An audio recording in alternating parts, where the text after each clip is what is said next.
Hello, and welcome to your weekly juice. Tips and advice on how to boost your confidence, conquer self-doubt, and keep you pumped all week.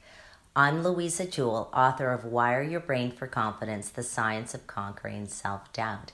And I'm continuing on my theme this month in honor of International Women's Day on empowering women. So I want to give you another tip on how you can actually reduce ruminations. And ruminations are when something bad happens and you think about them over and over and over again. And so this little technique is a great little technique to get you stopping those ruminations and thinking about something else.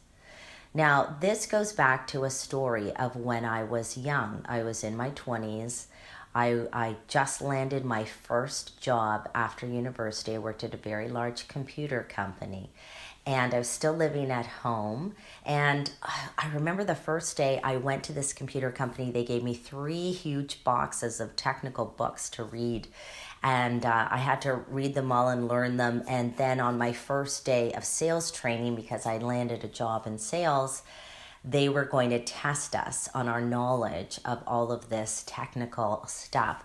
And they said, if you don't get at least a 75% on this exam, then we may let you go. So it was kind of, my employment was conditional on passing this test and getting at least a 75%.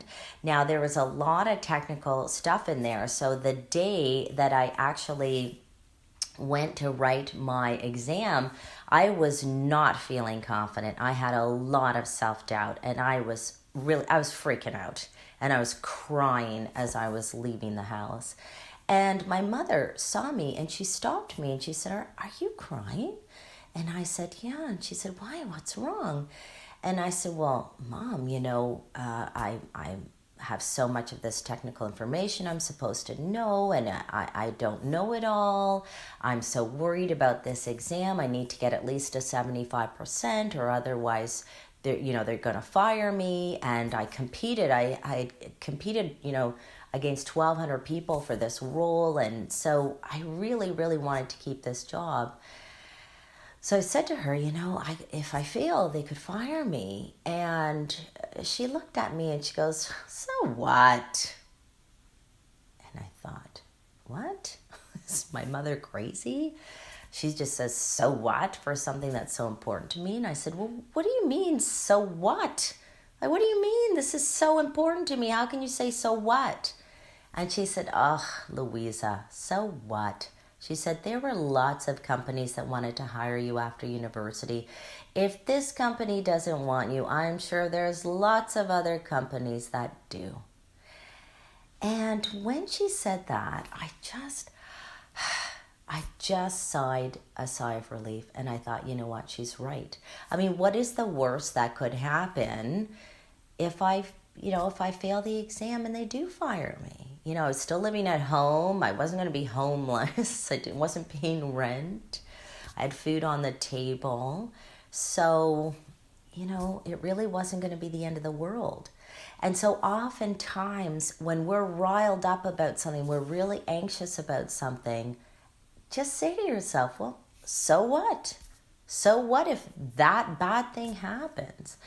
So what if this thing comes about?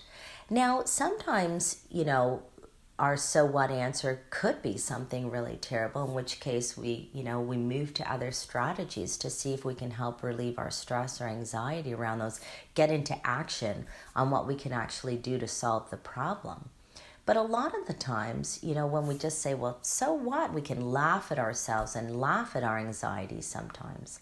I know when I thought about writing the book, I thought, well, what if people criticize me? And then I thought, well, so what? So what if people criticize me? There are people doing amazing things out there that get criticized all the time. So what if I get criticized? I'll deal with it. I'll deal with it when it comes to me. So see if you can use this in your life and just say, well, so what if the worst happens? And see if you can laugh a little bit, because sometimes the worst case scenario is really not that bad, or at least we know we can figure it out if it does occur. I hope this tip was helpful, and if it was, please share it with your friends. I will see you next week on my weekly juice, and in the meantime, go kick some butt. All right, thanks everyone. See you next time.